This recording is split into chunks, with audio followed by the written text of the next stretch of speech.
Okay, so hello everyone. We are doing a webinar series. If you saw our Coping Skills for Emotional Eating webinar, this is a follow-up to that webinar about self-care.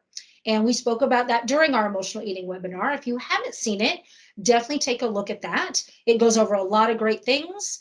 But today we are going to focus on self-care. And I will give myself a little introduction here. My name is Lindsay King. I'm a clinical psychologist and I work for the Bariatric Surgery Center in Springfield, Oregon for Peace Health Hospital. And I am co-hosting today with Amy Gruber, and I will let her do her introduction. Amy Gruber. I'm also a clinical psychologist. I'm up in Vancouver, Washington, and work with the Specialties Clinic. All right. So like I said, today we are talking about self-care, and we are just going to spend a little while with you guys today going into more detail about self-care and giving you some examples and all of that good stuff. So stay tuned, and hopefully you will be able to get something out of this that you will find helpful.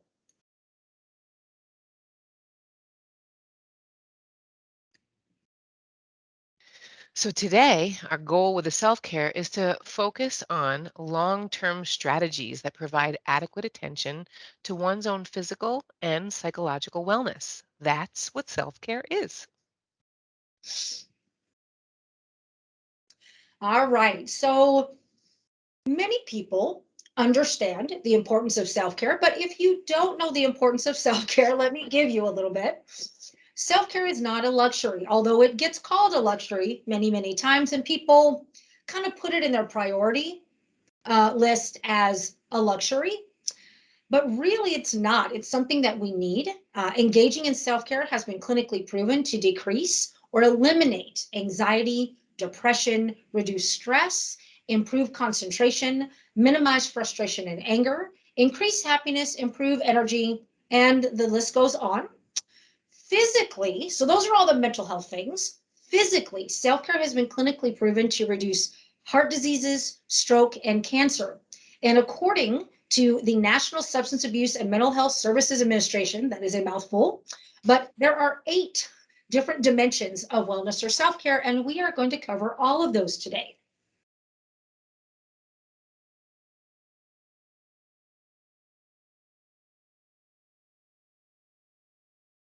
There we go. So here are the dimensions. Here are the different topics that we're going to cover in relation to self-care.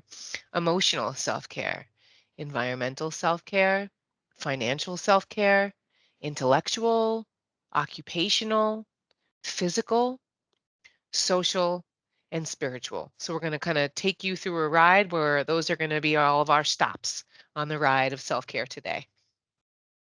Definitely. All right. So let's get rolling. Let's tell you guys some stuff. All right. So, emotional. We're just giving you some examples today under each one of these.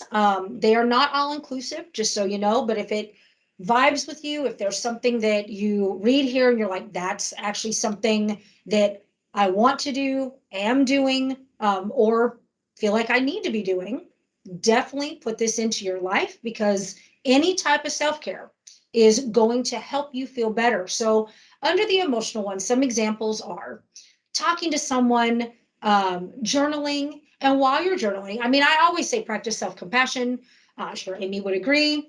If you listen to our last webinar about the coping skills, we definitely talk about self-compassion. It is a big thing in psychology, but it's something that many of us really struggle with. And so when we're journaling or when we're doing anything, practicing self-compassion is extremely important and helps to change our mindset and help us to feel better, especially if we are struggling mentally or even physically.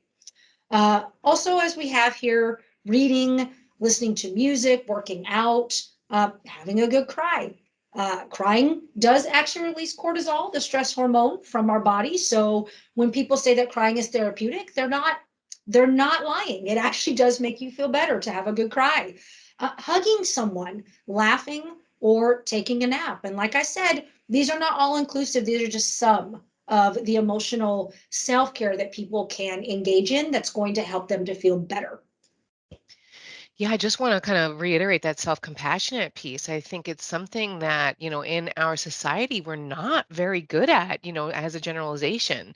We are so kind and, forgiving of each other, but can be really harsh on ourselves, with ourselves.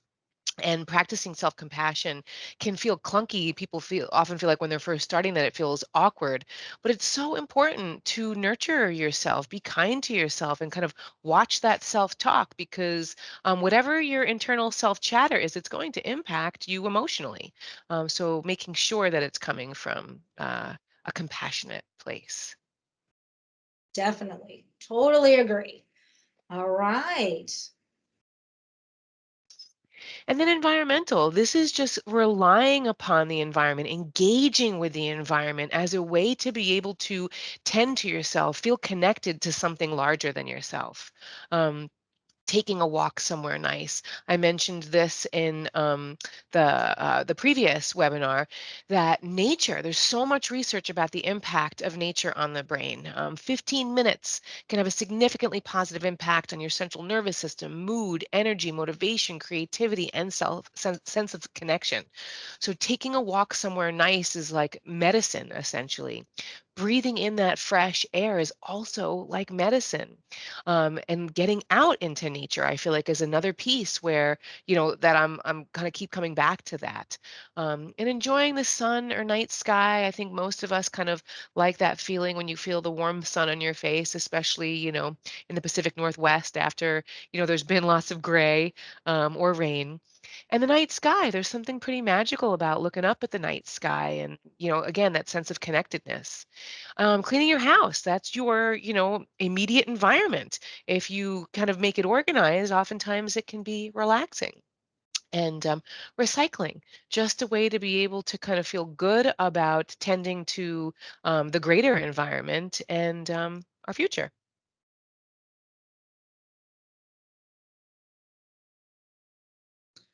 All right. So the next aspect of self-care is financial.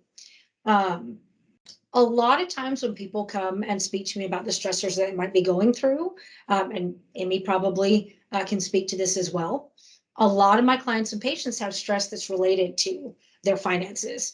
And so finance is one of those self-care dimensions where if we feel like we're on top of this or we're working on this, it can actually make us feel better or keep us from feeling that stressor of our finances not being where we want them to be or us not being able to um, do just fill our basic needs with our finances. And so developing a financial plan, opening a savings account and starting savings, developing a budget so that that would help you save, cutting back on your unnecessary purchases, or even listening to a financial podcast or a TED talk.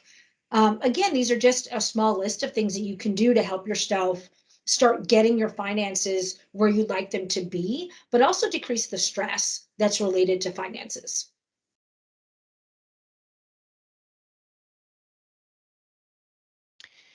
And then intellectual self-care, reading a book. There's topics, like unimaginable amounts of topics. The library is also a great place if finances are hard, to join your local library and to be able to take out books that way.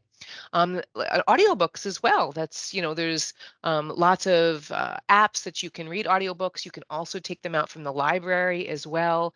And if you want to be able to read while you're doing something else, or reading's just not your thing, I feel like audiobooks and podcasts, I feel like, can be great ways to be able to kind of stimulate yourself intellectually. Watching documentaries, I feel like, is a great way to be able to learn about something and kind of, like listening and watching and learning as well. And completing a puzzle. There's so many different kinds of puzzles. There's, word puzzles. There's jigsaw puzzles where you actually kind of lay them out on a table. Lots of people are loving phone puzzles. They have like brain puzzles, just to kind of keep, the brain active and learning and healthy, and just becoming curious, like engaging in the world with wonder. That's actually like a practice that some people do, is trying to kind of use a child mindset whenever you're looking at or engaging in anything, even if it's something that you are familiar with and do all the time. If you can kind of engage it as a sense of with a sense of curiosity, it feels new. And then trying something new that you've never tried before, whatever it is. Play with, like learning the basics of a new language, or collecting rocks, woodworking, whatever it is. Just challenge yourself, and allow yourself to feel inspired to dip into something that you've never done before. It can be exciting, it can be exhilarating. It also really stimulates the brain and keeps the brain active and healthy, and building, new neural pathways. So these are just, again, examples of ways to be able to um, stimulate yourself intellectually, in ways to be able to think about what intellectual self-care might look like. And Amy, I completely agree. I'm so glad that you brought up podcasts because I was looking at this and I'm like, oh, we didn't put up podcasts. I listen to podcasts all the time. I love podcasts. And I think that, like you had mentioned, like maybe people that don't love to read love the audiobooks, but also people that maybe don't love to read podcasts or complete. There's so many podcasts out there and ways to get them for free where you don't have to pay for a subscription to listen to them. And they are just, you can find ones that meet pretty much any subject you can think of. So I'm so glad you brought up podcast. Yay! All right. Okay, so our next dimension is occupational. And this can be, anything that really does go along with your employment or your occupation or your profession. Learning a new trade. Like if you are stuck in a career or a job where, you're not feeling fulfilled and you've tried that and you want to do something different, obviously you can learn a new trade.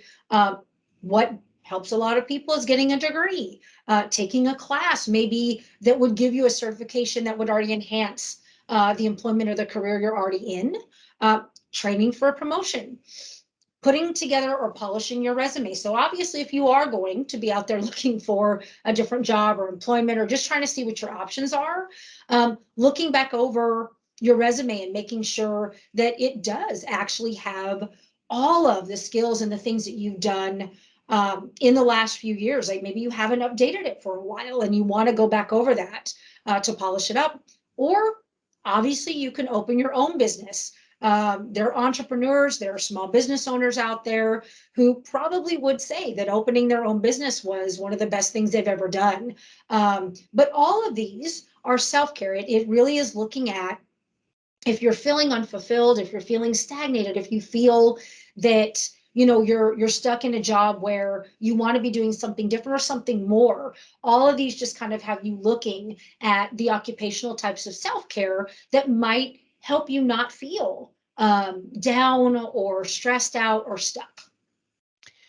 And I feel like, even like to take like a little first small step, networking, like connect with other people who are in the same, field or occupation that you are, and to be able to just chat with them, share ideas, share experiences, allow yourself to ask questions, answer questions, feel inspired and connected. Definitely. I do like that too. And even, on that, with the networking, maybe joining an organization that, is an occupational part of what you're doing. Or, I know that they have organizations that are more business, focused, where they can be, leaders in a certain area that work in, certain occupations. So even looking at that, I love that networking aspect. Yeah, So, and that's a great way to kind of enhance networking, is to be able to join like an association of sorts. That's a great idea. all right. Okay. So physical self-care is a big one. Like a physical aspect impacts all areas of functioning as well. So, some ideas are working out daily. getting your body active, getting those active minutes. Stretch your body. Oh gosh, stretching, it's kind of like can be that good hurt sometimes. And I feel like it also supports, like longevity. We want our bodies to last, so we got to stretch our muscles. And eating healthy. Typically we feel good after you eat a healthy meal. You're like, oh wow, you feel energized, you feel nurtured and fueled. And getting your annual checkup. Oftentimes, this can be a source of anxiety for a lot of people, but it's really important. It's a way to be able to kind of take some agency, to be able to kind of capture a baseline, know how you're doing, and feel connected to your doctor to be able to get the support that's available. See your dentist, take care of your teeth. We don't realize it, but our teeth actually have an impact over like full body health, like blood and plaque and all of that, and heart health. And take your medications as prescribed. It can allow you to feel like you are connected to and committed to consistency with your health. And getting 7 to 9 hours of sleep. This can be a really challenging element to be consistent with. So just kind of figuring out when you can do it.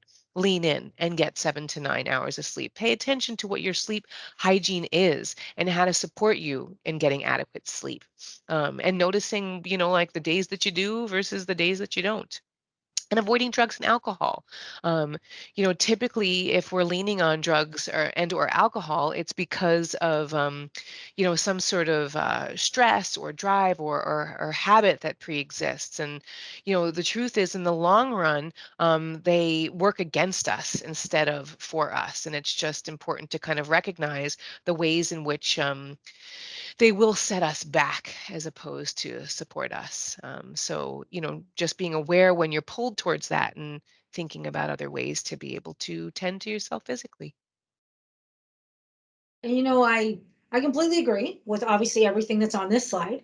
Um, but I do want to say, obviously, for many people that come in and they have health related goals or they're trying to start making health related behaviors, that this can seem very daunting to do the physical self care. Maybe there's physical limitations that keep people from being as physically active as they want to be, or maybe going for their annual checkup or seeing the dentist is something like Amy mentioned, where it is very stress, anxiety provoking. So they don't like to do that. Maybe you got a lot of medications that you're prescribed. And so taking those on a regular basis seems very difficult or overwhelming. So, and the sleep sometimes, even though you'll probably hear every single doc you go to saying you need to get sleep, you need to and you're like, I struggle getting my sleep and it doesn't feel like it's in your control. A lot of these things can feel overwhelming.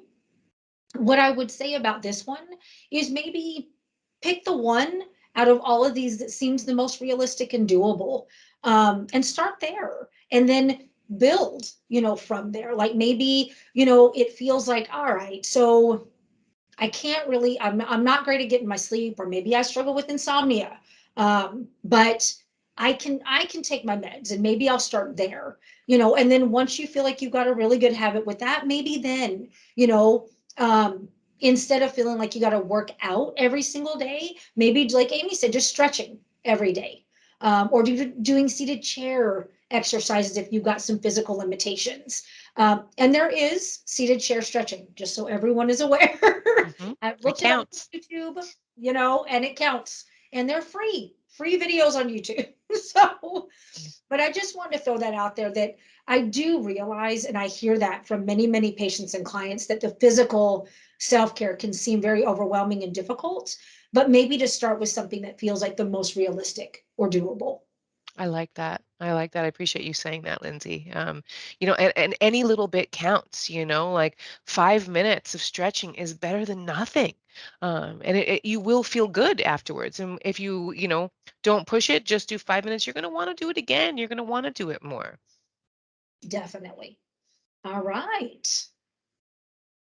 Okay. So on the social part of things, social is a great self-care. A lot of us, even the introvert, I'm an introvert, but even the introverts do get something out of that social accountability, and you can keep it small for you introverts out there. Our extroverts definitely love the social and get more out of that social self-care. But our introverts love it too. So for this social, they've given you, a few things here. You can meet up with friends and family. You can do a phone or a video date with a loved one. You can build a healthy, non-toxic support system. Stay connected with old friends. Volunteer. So maybe you're out and you are getting some social stuff from your volunteering. Just go out and have fun somewhere, even if you are on your own and you just want to get out into nature, as we said multiple times, but that would still be out and around other people. Engage in healthy social media use. I know that social media sometimes can have a very negative impact, but there's also some great social media out there where you got daily motivational sayings, you've got people who are being very healthy in what they're putting out there and that you can follow. And so having that healthy social media use is a great thing for our social self-care. And then just to remember that your support system is important to help you meet your health related goals. Sometimes I will have patients or clients come in where the people that are a part of their inner circle, I would say, are not as supportive of their health related goals. Maybe, if they've made goals to be more active, they'll talk them out of going to the gym and want them to spend more time at home with them instead of meeting that health related goal. Or they've decided that they're going to eat healthier and they'll have family or friends that are bringing foods in that they're trying to avoid. So a support system is extremely crucial and important when you're looking to change your life and become healthier. And you want to try to surround yourself with a support system that really does want you to meet those goals and maybe has similar goals to you.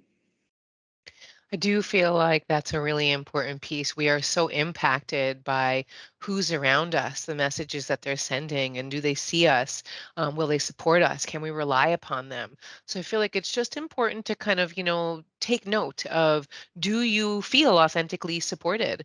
It doesn't mean that there's going to never be a time when there might, it not might not line up, but just overall, do you feel like you are supported by your system, because that's a really important element that will allow you, it's like allow you to feel connected and supported in reaching your goals instead of being kind of held back and second guessing yourself. It's such an impactful element. Agreed. All right. And so here we go, talking more about the support system. A support system is vital for both pre and post operative success. You need help in being able to prepare and also maintaining and sustaining for the long term. We want long term success here, right? So, collaborating with your support system to find ways to engage together that don't revolve around food. I feel like in our culture, a lot of what we do revolves around food. Like we're going to get together, we're going to have food. We're going to celebrate, we're going to have food. But there's plenty of other things like that we can do. Some sort of activity, go for a hike, play a game, create something, make something, explore something, learn something. There's lots of other options. I just feel like there's this go-to that typically is related to food. So we have to kind of like expand our thinking around that one. And family support. If members of your family eat differently, you got to make plans on how you're going to stay on track with your menu plan. Um, and, be able to have communication with family members to figure out, who's going to support you, what's going to be a challenge. Do loved ones typically gift food? Do they bring foods that you're trying to avoid? Is that their kind of love language, that they don't realize that while they are trying to kind of give love, that it's actually not hitting the mark, that's not something that can be a tricky conversation to be able to have. It's important to be able to validate, like, I see that you're wanting to love me and I appreciate that so much, but the best way to love me right now is to be able to support me with these goals that I'm working really hard to meet. um, if you can validate someone's missed efforts as, recognizing the effort, I feel like that can usually go a long way. It's so important to have conversations with family members, like these are systems in place, right? So to be able to kind of figure out, like how the system works, and to be able to have conversations about what you're needing, what you're seeing, without, pointing fingers or blame in any directions. It can be a complicated but a really important one. You want to be able to get support from your family, and your family hopefully wants to be able to support you. And if there's a struggle there, hopefully, there can be some clear communication about finding, like, how to find a path through. And then friends support. Are your friends supportive of your decision? Do they bring you foods that you're trying to avoid? Do they say things that seem supportive of your goals? Do they say things that are unsupportive of your goals? Oftentimes when someone is making a big change, it can kick up emotions, thoughts, and feelings. Abandonment, like it can make people feel badly about themselves. It's just important to kind of recognize those pieces and to be able to put them on the table. The hope is that a healthy friendship's going to want to be able to support you and be able to manage challenging conversations around the ways in which these things might not align. We want you to have healthy relationships, both familial and social, that are going to support you in your long-term goals. And we know that you want that for yourselves as well. And it can be challenging at times. So just want to be able to kind of support you in self-reflecting around these pieces. Like, what are the ways that you do feel supported by family or friends or loved ones? And an idea is to be able to kind of positively reinforce when someone does something that actually feels supportive, to name it, like, thank you, that's really helpful when you X, Y, and Z. And like, I really appreciate it. It meant a lot when you fill in the blank there. And to be able to give thoughtful, non-blaming feedback, or to get curious about, when things don't feel supportive, to be able to create like a path for communication around those pieces that feels productive and collaborative. Definitely. And I'm so glad that you brought up the love language part of it, Amy, because I I have patients and clients that come in where they can be very upset with their family and friends who are bringing them these things that, when they really stop and look at it, they've always done that. These family and friends have done it before and after they started making these health related goals. And so some people really do give with food. They nurture and love with food.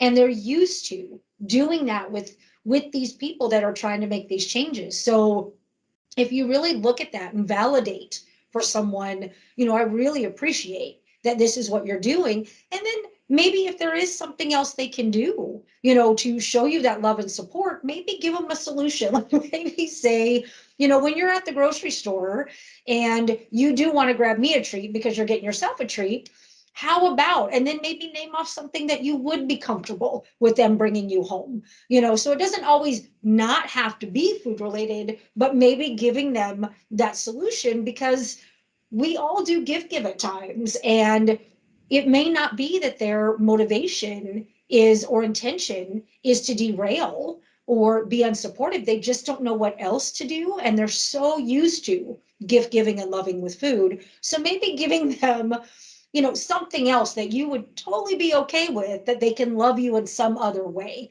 But I'm glad that you brought that up, because I hear that from so many of our patients who are very upset with their family and friends, when really maybe they're really trying to be supportive but don't know what else to do. Yeah, don't realize they're missing the mark. Yes, I don't realize. Yes, definitely.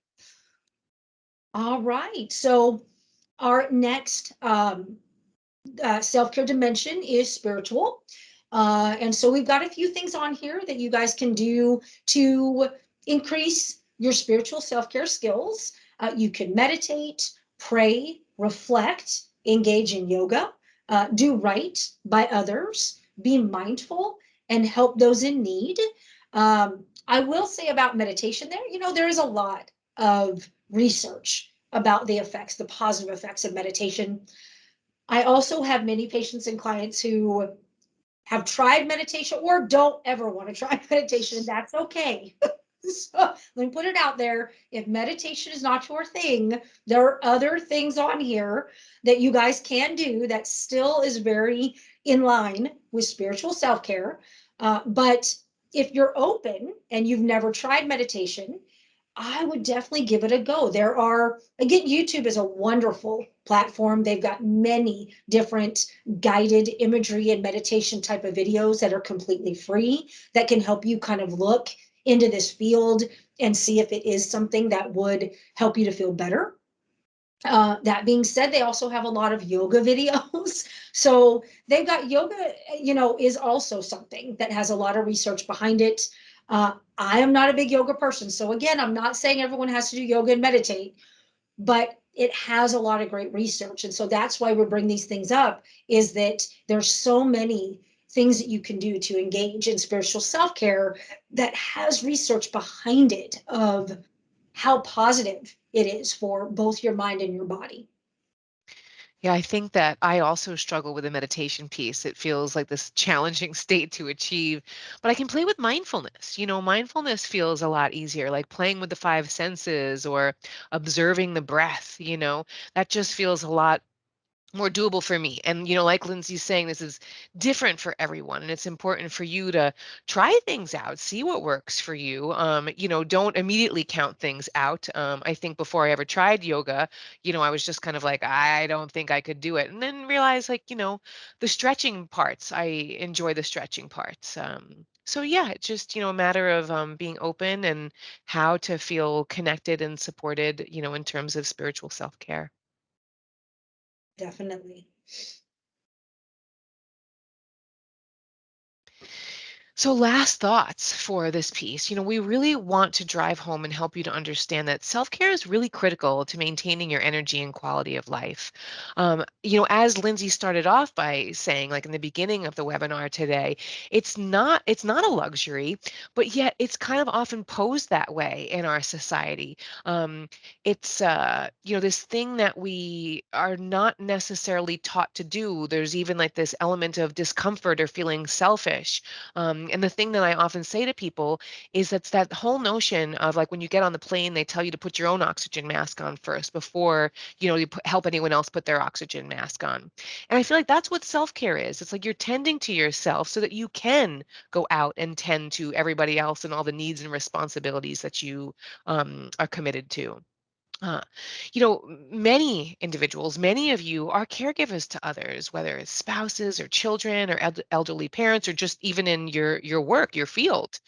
And the average caregiver devotes more than 20 hours a week in supporting the health and well-being of their loved ones. Caregiving can take a toll on sleep and health, both physical and mental. And research indicates that caregivers have 3 times the rate of depression than non-caregivers, and I believe that comes from an imbalance of output versus input.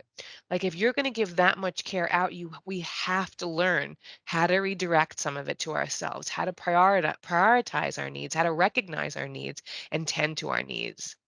Um, More than half of caregivers experience declines in their own health while providing care for others. And there are benefits to being a caregiver. It provides this innate sense of meaning and purpose. It's like, rewarding. It can often be reciprocal. So we don't want to discount that piece. But based upon the research that, we've just covered, it's really important to engage in self-care to decrease any feelings of stress or depression, as well as maintaining your own health and well-being. This is a really key element for longevity and sustainability. And just to reiterate how it's imperative to prioritize your own self care, especially when you're caregiving for others, so that it's going to be sustainable and that you're not burning out. And when we practice self care, we're also modeling it to others, as well as showing them how it's done. So we're giving permission, we're creating a culture of, I can not just tend to you, but I can tend to me. You're giving the other person to be able to do the same, tend to themselves as well as others. I feel like it's really important, especially when we're around children, to let them know what it looks like to tend to yourselves. Being a martyr is not sustainable. No, and I completely agree. One of the reasons we decided to specifically in our last thoughts talk about our caregivers is that many of our patients and clients who come through who are struggling to make health related changes is because they're expending a lot of their mental energy on taking care of others. And it's very, very difficult for them to make themselves a priority and to engage in self-care. And like Amy said, you know, especially in our culture, self-care really is seen as a luxury. I've had people tell me that it's selfish. I've had people tell me that, you know, when they're relaxing, they feel like they're being lazy. And so it's important for us to change, you know, the way that we think about self-care, so that if you are a caregiver for other people, you are thinking that if you're, you know, giving back to yourself, you're going to have the energy you want to give to other people, as Amy was talking about. So, you know, just for those of you who are here and you are caregivers, just remember, you know, we're not saying it's a horrible, awful thing, you know, to be a caregiver. It's a wonderful thing, but it can definitely take its toll on you. And so it's important to try to find that balance of taking care of yourself, as well as taking care of the people in your life. Yeah, I want to even add the note, Lindsay. I feel like, in our role as psychologists, I feel like you and I fall into caregiver role, right? Like we're tending to and, supporting others and tending to themselves. And so this is something important for both Lindsay and I to be able to remember for ourselves as well. So this is not something, speaking for myself, that I'm just telling, our viewers, our watchers, to be able to work on. This is something that I'm working on myself all the time, and being able to kind of figure out, like, what do I need, how do I tend to myself, and like really being intentional and mindful of carving that piece out. And I would love carving that piece out, and I would love to hear from you, Lindsay, like, is this something that you feel like you also have to intentionally work on for yourself? Most definitely. Yes, I do view um, people who are in the mental health care field as caregivers, myself included. And I'm very intentional in my self-care. I have, you know, I work out on a regular basis. I think I mentioned it either here or maybe in our last webinar. um, but I meal plan and prep so that I am eating healthier, and I have a plan and a routine of how I plan to eat on a regular basis. Um, you know, I regularly go to the dentist. Obviously, you guys can probably see it in the webinar. I have braces on, so I'm regularly going to the dentist and my primary care. I think that that's extremely important. So there are many, many things that I do that are meant for my self-care. And I practice many, many coping skills as well as self-care that are very intentional because, you know, I do think that it's very important. And so I agree with Amy. We're not just saying you need to do this. It's something that we also practice. And I'm not 100% in it all the time, right? There are definitely weeks where I get to the end of the week and I'm like, wow, this has been a horrible day slash week slash month. There are some months I get down and I'm like, whoo, I need to refocus and get my self-care, my coping skills back on track. So again, you know, there's an ebb and a flow to Yeah. self-care just as much as there is coping skills and health behaviors. Yeah. So Yeah, I think that one of the hardest times is when you're exhausted, like at the end of a day, at the end of a week, like from so much output, right? The imbalance. And it can feel maybe I should speak from my own experience. It can feel really challenging to, then kind of step into like, well, now I have to, do something to take care of myself. But without fail, anytime I can muster the energy and just tell myself, like, just do it for 5 minutes. Oftentimes when I start to do it for 5 minutes, it feels good. And I remember that it feels good, and I'll do a little bit more of whatever it is, whether it's, going for a walk or stretching or exercising or doing breathing exercises. Uh, it's I always feel good afterwards, and it's important to remember that. Like it's like that's the muscle that I want to build, is remembering that it feels good when I do tend to myself. definitely, yeah. And I'm the same. I definitely am a 5 minute rule, you know, motivational. I got through a whole dissertation using the 5 minute motivation rule of if I can just do 5 minutes. I love it. So I am the same. There are days where I don't feel like doing it, even though I know the benefit. I don't feel like doing it. And yet, if I can just get myself to begin, I usually begin to feel better as I'm doing it. Usually I'm doing it for more than 5 minutes, but there's definitely been days where 5 is all I can give it. And 5 minutes, like we've said multiple times, Amy and I totally believe that even 5 minutes of something is better than none. So it 100%. all counts. Yes. Yeah, I feel like I want, Lindsay, I want you and I to just be able to normalize this piece for everyone, that it can be a struggle, even though we know, like the long-term benefits and we know the short-term benefits. When you're pooped, when you're tired, it can be challenging. So yeah, the whole 5-minute piece, and just to know that like you're not the only one that's struggling. It doesn't mean anything negative about you. It's hard. It's hard. Definitely. Yeah. Yes, normalize it because it is. It's a struggle. It's a struggle for everyone. Even those of us in this field who have thousands of coping skills bopping around in our head doesn't mean that we're, 100% of the time like, oh, I will engage in self-care and coping skills today. Sometimes we're not doing it either. So it's definitely it's a continued marathon, I would say. I like that. It's a journey. I like that, the journey. All right. Okay, so um, this is the end of the webinar, and I want everyone, as we went through and we talked about the different self-care dimensions, and we went over the last thoughts, I want everyone to, maybe take away that piece of maybe there are a few things that you heard that either you're already doing or they feel like they'd be realistic and doable. And you start there. You just start small and you go from there. I also want everyone who is listening to this, who, is struggling. If you are struggling, please reach out to the bariatric program.